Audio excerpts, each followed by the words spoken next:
This is a violation of Section 3B of the bylaws. You cannot destroy the approved landscaping. I expect this fixed by tomorrow. I'll take it under advisement.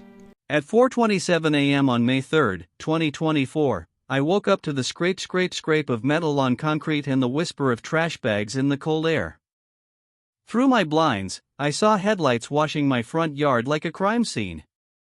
The sidewalk was damp, smelling like wet asphalt and cut grass, and two people in reflective vests were crouched over my little sidewalk garden with clippers.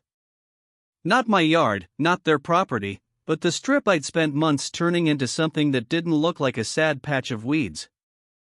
One of them yanked up my marigolds like they were stealing evidence. Then I heard her voice, sharp and proud, floating from the curb like she owned the entire street. "This is an HOA maintenance action. You're out of compliance."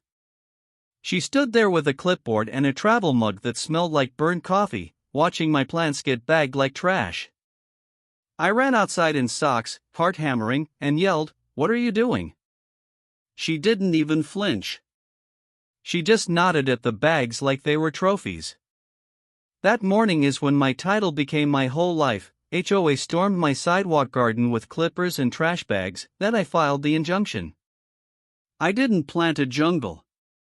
I planted a neat little border. Low flowers, tidy stones, and 2 solar lights that blinked like tiny lighthouses at night. I'd even measured it. 12 inches from the sidewalk edge. Nothing blocking strollers, nothing blocking mail. But Karen, our board compliance lead, the kind who smiles while she threatens you, called it unauthorized landscaping. She waved a rule sheet at me like it was the 10 Commandments. I asked to see the violation notice. She said it was emailed. I checked my phone. Nothing. Then she said, maybe it went to spam. That's when I realized she wasn't here to fix a problem. She was here to win. By 9 a.m., I was at the clubhouse office with my hands still smelling like torn stems. The manager wouldn't look me in the eye. He just kept tapping his keyboard like if he typed fast enough, I'd disappear. I tried calm. I tried polite. I even brought printed photos of my garden from the day before. One neighbor walked in, saw me arguing, and turned right back around like I was radioactive. Another neighbor whispered, "Don't poke the bear." The board meeting that night was worse. Karen sat at the head of the table like a judge. When I asked why my plants were taken without proper notice, she said, "The association has discretion." I asked where the plants were. She said, "Disposed of. Like they were food scraps." Then she added, "You can submit a request to reapply." Reapply. 4 flowers. Everyone stared at their shoes. The board members nodded like bobbleheads. I left shaking, not from fear, but from that hot, clean anger that makes you see red and also see a plan. I made myself a promise on May 4, 2024, no screaming matches, no petty revenge, no illegal nonsense. Proper channels only. But I was done being the quiet neighbor they could bulldoze. I started collecting. I lined up photos, emails, and call logs in a binder. I walked my sidewalk with a tape measure and filmed it from 3 angles. I pulled the HOA rules and highlighted the parts they kept skipping. Then I did what Karen never expects anyone to do. I requested public records. I asked the city for every complaint filed about my property and every request from our HOA regarding right-of-way landscaping. A week later, the file landed with 63 pages. 63. My stomach flipped when I saw the pattern. There were complaints on dates I wasn't even home. There were notes about obstruction that didn't match my photos. There was even a claim that I'd been hostile and threatening at 4:27 a.m., which was hilarious because I'd been asleep until I heard the clippers.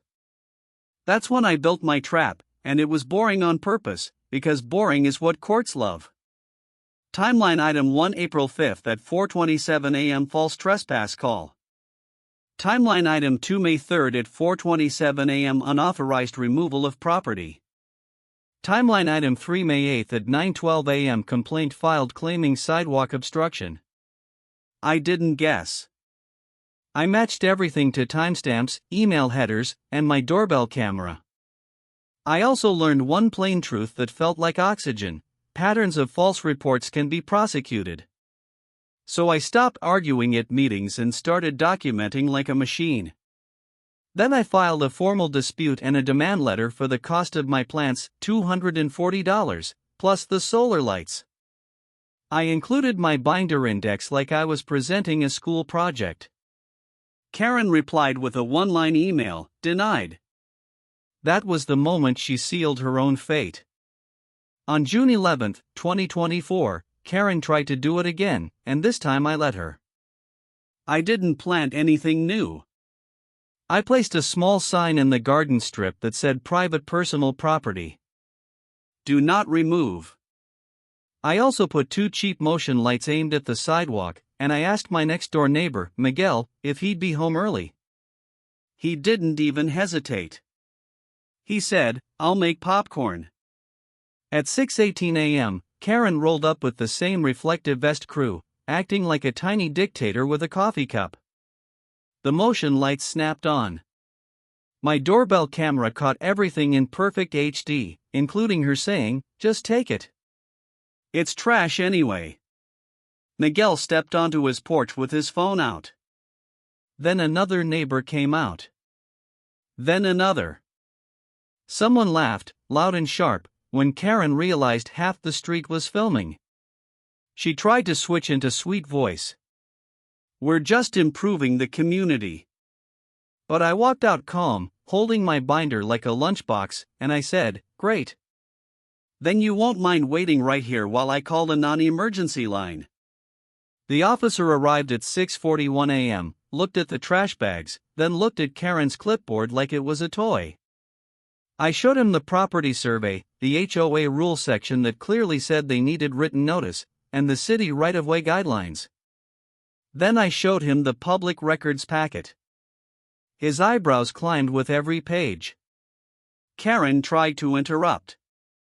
He held up a hand and said, "Ma'am, let him finish." My favorite part was her face when the officer asked, "Do you have authority from the city to remove items from the right-of-way?" She stuttered and said, "The HOA," and he cut her off. The HOA is not the city. Then a city code inspector showed up 2 days later because I filed a complaint about unauthorized removal and false reports. The inspector read my timeline, watched the footage, and asked for the HOA's logs. Suddenly, the board wasn't so confident. They called an emergency meeting. Karen showed up with a folder like she could outpaper me. She couldn't. My evidence was cleaner. Their story was messy. By July 2, 2024, I had something better than a rant. I had a court date. I filed for an injunction, asking the HOA to stop entering the area near my property and to stop targeting me without proper notice. When the judge watched the video of Karen ordering my plants bagged like garbage, the courtroom got quiet in that heavy way. When the judge read the public records and the repeated complaints, it got quieter. Karen's lawyer tried to argue it was community standards. The judge asked, "Where is the written notice?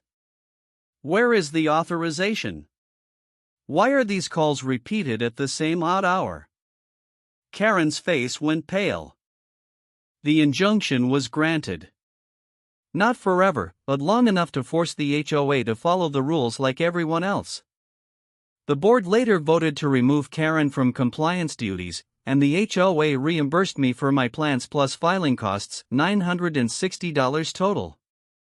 Miguel helped me replant the garden that weekend, and 3 neighbors brought over flowers like it was a tiny block party.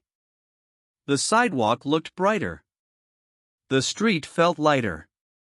And every time I see those solar lights blink on at night, I swear they're winking at me. Please follow for more HOA showdowns like this. Do you think she got what she deserves? Comment below.